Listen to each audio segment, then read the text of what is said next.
Hey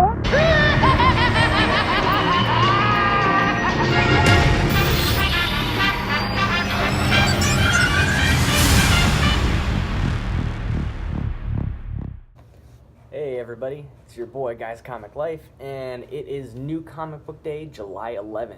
And it wasn't a huge week for comic books, but it was an important week for comic books. Today we saw the relaunch of The Amazing Spider-Man by Nick Spencer and Ryan Ottley. Kind of sick of Marvel doing number ones, but if you want to go with the legacy numbering, it's issue 802.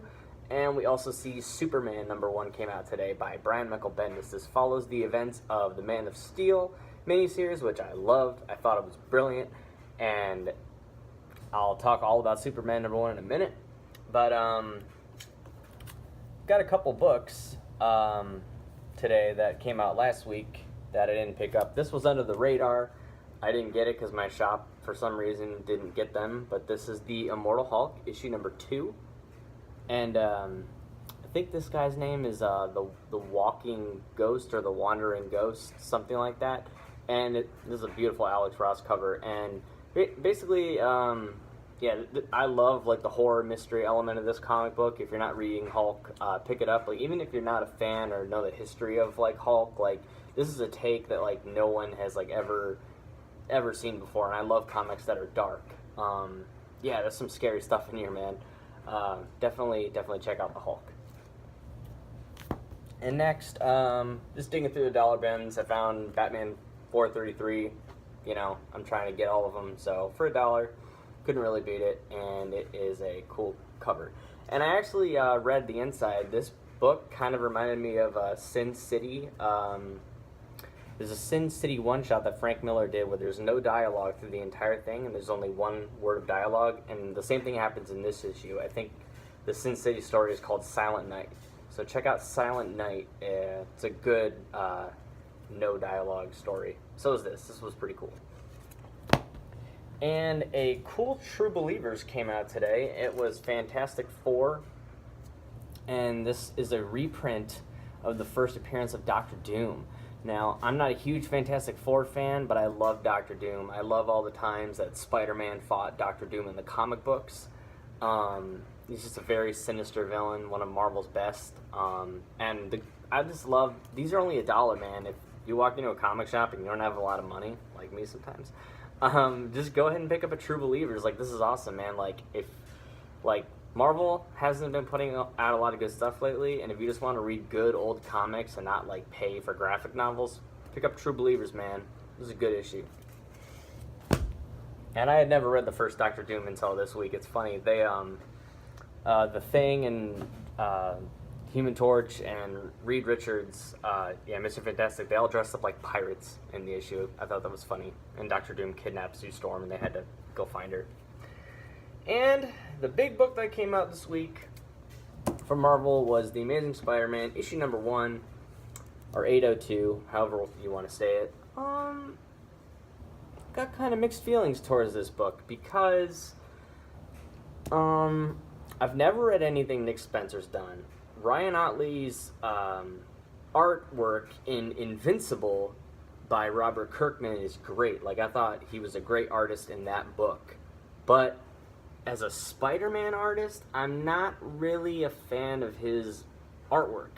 I just don't like the way any of this looks. It just looks a little too cartoony. It just doesn't seem professional. It didn't really impress me. It kind of like took me out of moments in the story. Like, I was reading the story, and like every time I would get into it and enjoy it, the art would just take me out. And when I started to really care and pay attention about the story, there's a backup story in the end that's drawn by Humberto Ramos, who I love. And since I was so drawn, no pun intended, drawn to that artwork, I paid attention to the story, and it was cool. It was like Mysterio was sitting in a courtroom, and we got a new appearance of a new villain. And he shows up and he tells like Mysterio, "Don't fail me again."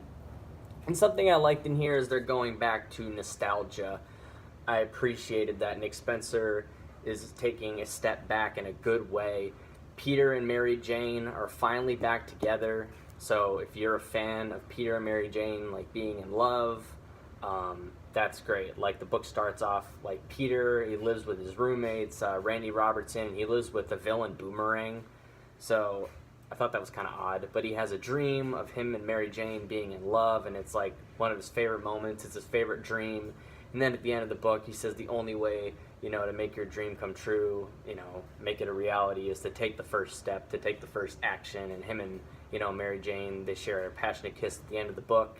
And, he says, my dreams come true. But then this new villain is introduced, and we don't know his name, but he's got, like, bugs and slugs crawling on him and stuff. And it's pretty creepy. So I'm interested to see how this goes. I'm obviously going to stick with it because Spider-Man's my favorite superhero. Just got to get used to Ryan Otley's artwork, I guess.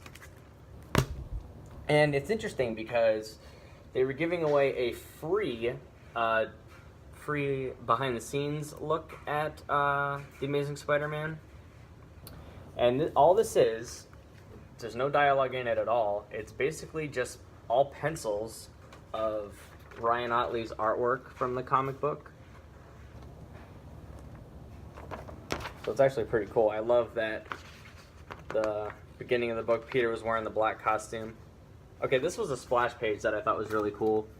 The Avengers fighting in downtown Manhattan.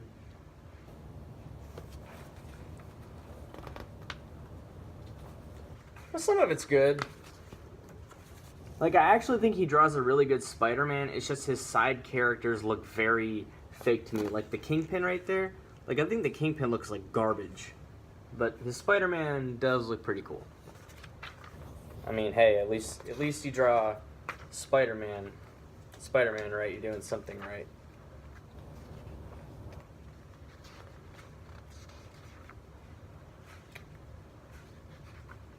And yeah, just something cool. Like, you get old classic villains like Mysterio. I love Mysterio. Fishbowl head. And I'm going to spoil the end of the book, so if you don't want to see it, don't look at this. So yeah, Peter and Mary Jane back together again. She says, Tiger, we've always been in this together. So I thought that was a pretty cool panel. And at the end of the book, the lizard shows up. So he's going to fight the lizard in the next book, and I think that's pretty cool. Oh, and Spider-Gin is coming. I don't know what the hell that is, but probably going to be a cool series. I don't know. Marvel likes to do a lot of big events. Alright, my top pick of the week is Superman #1 by Brian Michael Bendis. And I wanted this variant, but I forgot to tell my local comic shop. But I guess they kind of figured that I like variants, because all I ever do is buy variants. So they pulled the variant for me, even though I didn't ask for it. And it's just very beautiful watercolors on Superman's costume. Like, wow, like that is one of my favorite covers of the year so far. It's damn dope. So, a quick follow-up to the Man of Steel.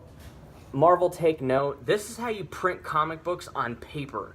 I'm reading this and, like, I love the material. Like, it doesn't feel like it's printed on damn toilet paper and it's going to fall off. And, like, my fingerprints aren't getting over it. Like, it's not going to get messed up when I'm reading it.